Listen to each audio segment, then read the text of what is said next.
So hi guys, welcome to Ajay TV. So ఈరోజు ఒక ముఖ్యమైనటువంటి వీడియో చేయబోతున్నాను. దాంట్లో ఏంటంటే చాలా వరకు ఇక్కడ డైరీ ఫామ్లో చూసినప్పటికీ బఫెలో కాఫ్స్ యొక్క పొట్ట అయితే ఒక పాట్ బెల్లీ లాగా ఉంటుంది, ఒక కుండ పొట్టలాగా మారిపోయి ఉంటుంది.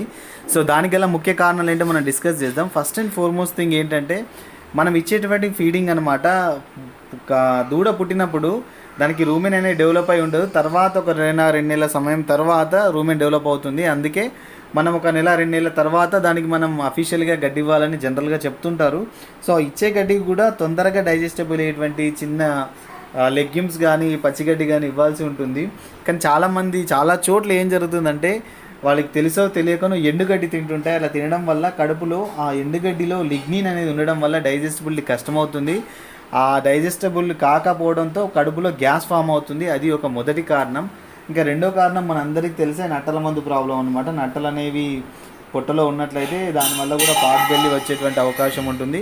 సో మూడోది ఏంటంటే దానికి ఇచ్చేటువంటి పాలు ప్రతిసారి రైతు ఒకే క్వాంటిటీలో ఇవ్వడు. కొన్నిసార్లు ఎక్కువిస్తాడు, కొన్నిసార్లు తక్కువిస్తాడు. అలా క్వాంటిటీ సరిగ్గా ఇవ్వకపోవడం వల్ల కూడా కొన్నిసార్లు చాలా పల్చని పాలు ఇస్తాడు, కొన్నిసార్లు థిక్ పాలు అంటే ఎక్కువ ఫ్యాట్ ఉన్నటువంటి పాలు ఇవ్వడం వల్ల డైజెస్టబిలిటీలో కూడా ఒక రకమైనటువంటి తేడా ఏర్పడి అప్పుడు కూడా పొట్ట అనేది గ్యాస్ ఫామ్ అవుతుంది. ఈ గ్యాస్ ఫామ్ అవడం వల్ల ఇట్లా ఉబ్బినట్టు కనిపిస్తుంది. సో ఇలా అయినప్పుడు మనం ఎటువంటి ట్రీట్మెంట్ లేదా అంటే కార్బోనేటివ్ మిక్చర్ అని ఒక లిక్విడ్ అయితే దొరుకుతుంది. దాన్ని మనం దూడలకు తాగించినట్లయితే ఒక 5 ml వరకు సో చాలా వరకు గ్యాస్ ప్రాబ్లం అయితే రిలీవ్ అవుతుంది. అదేవిధంగా జనరల్గా బయట ఏం చేస్తారంటే తమలపాకులతో ఓమా ఉంటుంది కదా, వాము, దాన్ని కలిపి పెడతారు. తద్వారా కూడా ఈ యొక్క గ్యాస్ ప్రాబ్లం అయితే పోతుంది. ఈ గ్యాస్ ప్రాబ్లం పోవడం వల్ల ఏం జరుగుతుందంటే దూడ యొక్క డైజెస్టబిలిటీ కూడా ఇంక్రీజ్ అవుతుంది, అది కార్బోనేటివ్ మిక్చర్ వల్ల. సో ఇంక్రీజ్ అయిపోయి ఏమవుతుందంటే తిన్నటువంటి ఫీడ్ కావచ్చు, పాలు గడ్డి ఏదైందో శరీరంలోకి బాగా చేరుకొని దూడ మంచిగా బరువు పెరిగే అవకాశం ఉంటుంది.